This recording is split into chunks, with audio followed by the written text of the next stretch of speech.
मनोज कामावरून घरी आला तर घरात लाईट बंद होती आणि सगळ्या घरात अंधार होता। तो इकडे तिकडे आपल्या बायकोला शोधू लागला। त्याने एक दोनदा हाक देखील मारली। नंतर त्याला त्याची बायको निशा गॅलरीत असलेली दिसली। आज निशा वैतागून गॅलरीत जाऊन बसली होती। त्याने तिला विचारले की आई कुठे आहे? तिने काहीच उत्तर दिले नाही। ती एकटक गॅलरीतून खाली बघत उभी होती। तोपर्यंत मनोज आतल्या खोलीत जाऊन कपडे बदलून आला। त्याने तिच्या जवळ जात तिला विचारले की काय झाले, अशी उदास का आहेस? काही झालंय का? मला खूप जोरात भूक लागली आहे, असं वाटतंय पोटभर जेवून घ्या। तू एक काम कर, जेवण वाढ, तोपर्यंत मी आईला तिच्या खोलीतून घेऊन येतो। आज ती काय उपाशीच झोपली का काय? असे बोलून मनोज त्याच्या आईच्या खोलीत जाऊ लागला। तेवढ्यात निशा म्हणाली की आई घरात नाही, ती खाली बागेत बसली आहे। मनोज म्हणाला बरं ठीक आहे, ती जेवली का? निशाने हे ऐकलं आणि ती त्याला रागात म्हणाली तुम्हाला तर फक्त तुमच्या आईचीच काळजी आहे। ती जेवली की नाही, तिने औषध घेतलं की नाही, माझी तर अजिबात काळजी नाही। मी सुद्धा अजून उपाशीच आहे, एकदा सुद्धा नाही विचारलं। सगळी काळजी आणि चिंता जर आपल्या आईचीच करायची होती तर मग माझ्याशी लग्न तरी का केलं? माझं आयुष्य बर्बाद का केलं? असे म्हणत तिने जोरात दार लावून घेतलं। मनोज तिच्याकडे बघतच राहिला। त्याला काही सुचत नव्हतं। तो विचार करू लागला की अचानक हिला काय होतं? ती आईवर एवढी का चिडते? आई तर किती चांगली आहे, तिला कधीच काही बोलत नाही। असा विचार करत तो खाली बागेत आईला आणण्यासाठी गेला। त्याने बघितले तर त्याची आई गप्प बसली होती। तिने त्याला आपल्याकडे येताना बघितले आणि तिच्या चेहऱ्यावर एक हास्य झळकले। ती म्हणाली माझं बाळ आलं, कसा गेला दिवस? तू जेवलास की नाही? चल मी तुला जेवायला वाढते। असे म्हणत ती त्याचं काही न ऐकता निघाली। मनोज तिच्या मागे मागे निघाला। घरात येताच आईने त्याला जेवायला वाढलं आणि त्याच्या सुनेला निशाला हाक मारली, निशा चल जेवायला ये, आज तुझ्या आवडीचं सगळं बनवलं आहे। असे म्हणत तिने तिच्यासाठी जेवण वाढलं, पण निशा काही आली नाही। मनोज जेवायला लागला तर त्याची आई त्याला म्हणाली की कसला नवरा आहेस तू? बायको उपाशी आहे आणि तू जेवत आहेस, जा तिला घेऊन ये। मनोज उठला आणि निशाला घेऊन आला। जेवण होईपर्यंत फक्त आई बोलत होती। निशाने गुपचूप जेवण उरकलं आणि ती तिच्या खोलीत निघून गेली। निशाने स्वतःचं ताट देखील उचलून ठेवलं नाही आणि उष्टी भांडी तर धुवायची तशीच होती। मनोजची आई सगळी काम उरकत होती।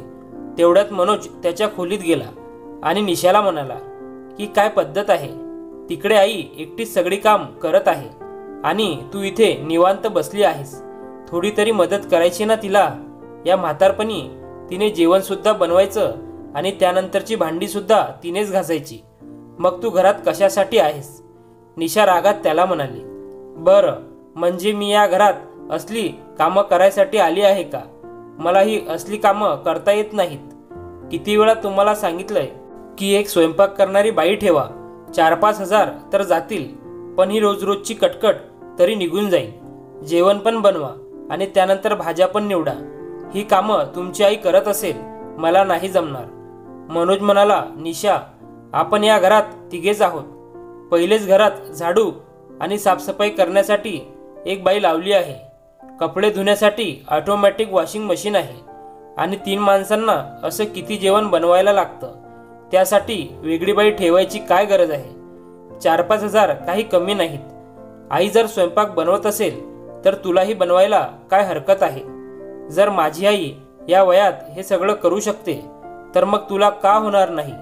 निशा म्हणाली हो, तुमची आई महान आहे, सगळं काही करते, तुम्ही तर तिचे गुणगान करणारच। पण एक गोष्ट नीट ऐका, माझ्या मते जेवण बनवायचं काम काही सोपं नाही, मला बाकीची कामं सुद्धा असतात। मनोज म्हणाला टीव्ही आणि मोबाईलवर वेबसिरीज बघण्यापलीकडे तुला काही काम असतं का? तुझ्याच्याने एवढं देखील होत नाही की आपल्या नवऱ्याला आणि सासूला जेवण बनवून खायला घालावं, त्यात सुद्धा मदत करायची, बाकीची कामं तर आई करत असतेच। निशा म्हणाली हो, माझ्याच्याने काहीच होत नाही आणि मला करायचं देखील नाही। मला माझी स्वतंत्रता आवडते। मी दिवसभर तुमच्या आईची किटकिट नाही ऐकू शकत।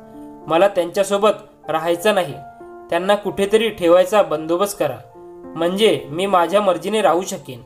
सासूसोबत राहणं किती अवघड असतं हे मी माझ्या मैत्रिणीकडून ऐकत आले होते, पण आता समजलं की या सासवा आपल्या सुनांना किती छळतात ते. हे करा, ते करू नका, असं करा, तसं करू नका. मी माझ्या मर्जीने जगू पण शकत नाही का? मला वेगळं राहायचं आहे आणि आपलं घर पाहिजे. आईंना हे घर सोडून जावं लागेल. मी त्यांच्यासोबत राहून माझ्या आयुष्यात अजून दुखी राहू शकत नाही. तुम्हाला माझ्यासोबत राहायचं असेल तर तुमच्या आईला सोडून यावं लागेल. आम्ही सासू सुना एकाच घरात नाही राहू शकत. निशाने एका दमात तिचा निर्णय सांगून टाकला. आता मात्र मनोज बुचकळ्यात पडला होता. तो आपल्या बायकोला साथ देण्यासाठी आपल्या आईला या म्हातारपणी कसा एकटा सोडणार? आणि जर आईला साथ द्यायची असेल तर बायकोची साथ सोडावी लागेल. तो रात्रभर विचार करत राहिला. त्याच्यासमोर त्याच्या आईचा चेहरा येत होता, जिने खूप हाल अपेक्षा सहन करून त्याला लहानाचा मोठा केला होता.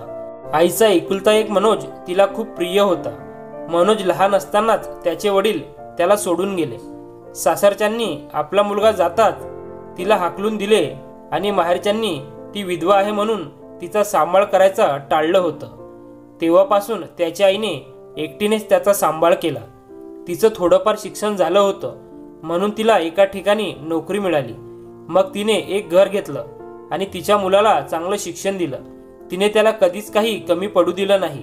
मनोज मोठा झाला आणि त्याला आपल्या वडिलांची कमी भासू लागले. पण त्याची आई सगळ्या कामातून वेळ काढून त्याच्यासाठी जास्तीत जास्त वेळ द्यायची. आता ती रिटायर्ड झाली होती आणि तिला घरात आराम करायचा होता. मनोज मोठा झाला होता आणि तो स्वतः कमवत होता.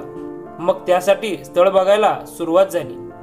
चांगलं घरदार बघून निशाचं लग्न मनोज सोबत लावून दिलं. आता निशाच्या लग्नाला 4-5 महिने नाही झाले तोच ती सासू सोबत भांडू लागली.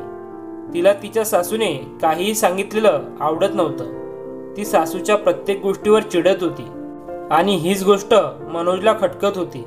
लग्नाच्या काही दिवसापर्यंत ती निवांत उशिरा उठत होती, पण सासू काही बोलत नव्हती. कधी कधी तर ती मनोज कामावर गेल्यावर उठायची. मग एकदा सासू तिला म्हणाली की सुनबाई, तुला कामासाठी लवकर उठायचं नसेल तर नको उठूस, पण कमीत कमी तुझ्या नवऱ्याच्या कामावर जाताना तरी उठून येत जा, त्याला देखील छान वाटेल. हे ऐकताच निशाला राग आला. ती म्हणाली, माझ्या मैत्रिणी अगदी बरोबर बोलत होत्या. सासूला आपली सून झोपलेली कधी बघवत नाही. निशा तिच्या सासूच्या प्रत्येक चांगल्या गोष्टींचा वेगळा अर्थ काढत होती. मनोजने 2-3 वेळा बघितलं आणि एकदा त्या दोघांचं सामान पॅक केलं आणि तिला उठवत म्हणाला, निशा उठ आणि आवरून घे. मी आपलं सामान पॅक केलंय, आपल्याला बाहेर जायचं आहे. हे ऐकून तिला खूप आनंद झाला. तिने आवरता आवरता विचार केला की बरं झालं, काही दिवस तरी सासूच्या त्रासातून मोकळीक मिळेल. असा विचार करून ती बाहेर गेली आणि तिने मनोजला आवाज दिला, अहो आवरा लवकर, बाहेर खूप ऊन आहे, गाडी काढा आपली लवकर. पण तेवढ्यात तिथे रिक्षा आली आणि मनोजने तिला त्यात बसायला सांगितले. ती म्हणाली, मनोज, रिक्षात आपण कुठे जाणार आहोत, तुम्ही गाडी का नाही काढलीत? मनोज म्हणाला, निशा, ती गाडी माझ्या आईने तिच्या रिटायरमेंटच्या पैशाने ती घेतली आहे, मग मी कशी घेणार? असे बोलत बोलत ते एका घराजवळ आले. त्याने रिक्षा थांबवली. ते दोघे रिक्षातून उतरले. मनोज तिला म्हणाला, निशा, आजपासून आपण दोघे इथेच राहायचं. तुला आता पहिल्यापासून सगळं जमवावं लागेल. निशा म्हणाली, हे काय बोलता आहात तुम्ही? मी इतक्या लहान घरात कशी राहणार? आपल्या घराचा बाथरूम देखील इथल्या बेडरूमपेक्षा मोठा आहे. तो म्हणाला, हो बरोबर आहे, पण ते घर आईचं आहे. तिने तिच्या कमाईतून घेतलं आहे ते घर आणि तुला तिच्यासोबत त्या घरात राहायचं नव्हतं, म्हणून मग मी तुला या घरात घेऊन आलो. तुला तिच्यापासून दूर राहायचं होतं ना, मग आता आपण दोघे इथेच राहायचं. ती म्हणाली, मग तुम्ही एखाद्या चांगल्या अपार्टमेंटमध्ये पण घर घेऊ शकला असता की? तो म्हणाला, हो, पण तिथे भाडं खूप आहे. ती म्हणाली की इथे तर AC सुद्धा नाही. मनोज म्हणाला, आपण एक एक करून सगळं हळूहळू जमवू. त्या घरात आईने सुद्धा असंच काडी काडी जोडून सगळं उभं केलं होतं. त्या रात्री निशाला रात्रभर झोपच लागली नाही. सकाळी उशिरा झोप लागली, त्यामुळे तिला लवकर जाग आली नाही. सकाळी उठल्यावर मनोज तिला म्हणाला की निशा उठ आणि काहीतरी जेवणाचं खाण्याचं बनव. हे ऐकून तिला राग आला. ती म्हणाली, हे काय लावलंय तुम्ही? मी आईंना घरातून बाहेर काढायला सांगितलं होतं, तर उलट तुम्ही मलाच घरातून बाहेर काढून आणलं. इथे सगळ्या सुविधा येईपर्यंत तर मी म्हातारी होईन. तिथे सगळी कामं आई करत होत्या. मला तर काहीच करायला लागत नाही. मला परत घरी जायचं आहे. ते ऐकून मनोज म्हणाला, पण तुला तर एका घरात तुझ्या सासूसोबत राहायचं नाही. तू किती सहजपणे सांगितलंय की तुमच्या आईला कुठेतरी पाठवून द्या. ज्या आईने मला लहानाचं मोठं केलं आणि ते घर बनवलं, तिला मी तिच्या घरातून बाहेर कसं पाठवू शकत होतो? आमचे आईवडील आमच्यासाठी खूप काही करतात आणि आम्हीच त्यांना लांब करतो. जेव्हा आम्ही लहान असतो, आम्हाला काही कळत नाही, तेव्हा ते आमची किती साथ देतात. आणि जेव्हा ते म्हातारे होऊन थकतात, तेव्हा खरी त्यांना आमची गरज असते. तेव्हा आम्ही त्यांना सोडून द्यायचं. माझ्या आईने तुला कधीच त्रास दिला नाही. कुठल्याच बाबतीत तुला ती कधी काही बोलत नव्हती. निशा म्हणाली, हो खरं आहे हे. मला त्यांनी कधीच त्रास दिला नाही. उलट त्या माझी खूप काळजी घ्यायच्या. त्यांच्या प्रेमाला मी समजू शकले नाही. त्यांना चुकीचं समजत होते. मी त्यांना खरंच आई समजून राहिली असती तर मला हा दिवस तरी बघायला लागला नसता. मनोज म्हणाला, तू किती सहजपणे मुलाला आपल्या आईपासून दूर केलंस. एका घराचे 2 तुकडे केलेस. मी आज जो काही आहे तो माझ्या आईमुळे आहे. माझ्या आईने मला खूप काही शिकवलं आहे. जर ती तुला काही गोष्टी शिकवत असेल तर त्यात वाईट काय आहे? तुझी आई जर तुला काही शिकवत असेल तर तू अशीच घर सोडून गेली असती का? नात्यात थोडंफार दुरावा येऊ शकतो, पण नाते तोडता येत नाहीत. निशा म्हणाली, मनोज मला माफ करा. मला कळून चुकलंय की आईशिवाय आम्ही काहीच नाही. आईच्या कष्टाला मी समजू शकले नाही. आता इथून पुढे मी त्यांना आई समजून आणि त्यांची मुलगी बनून त्यांचा सांभाळ करीन. मी त्यांच्याकडून सगळी कामं शिकून घेईन. मला त्यांच्याकडे घेऊन चला. निशाचा चेहरा आता उतरला होता आणि तिने तिची मान खाली घालून मनोजला विनंती केली. थोड्याच वेळात मनोजची आई तिथे आली आणि म्हणाली, तुम्ही दोघं अचानक इथे कसे काय आलात? मी माझ्या सून आणि मुलाशिवाय कशी राहणार? आता काही वेळापूर्वी मनोजने लोकेशन पाठवलं म्हणून मला समजलं की तुम्ही इथे आहात, असे म्हणत त्यांनी त्या दोघांना मिठी मारली. आज निशाला आपल्या सासूमध्ये तिची आई दिसली आणि तिने तिच्या कृत्याबद्दल सासूची माफी मागितली. तिची सासू त्या दोघांना घेऊन त्यांच्या घरी आली.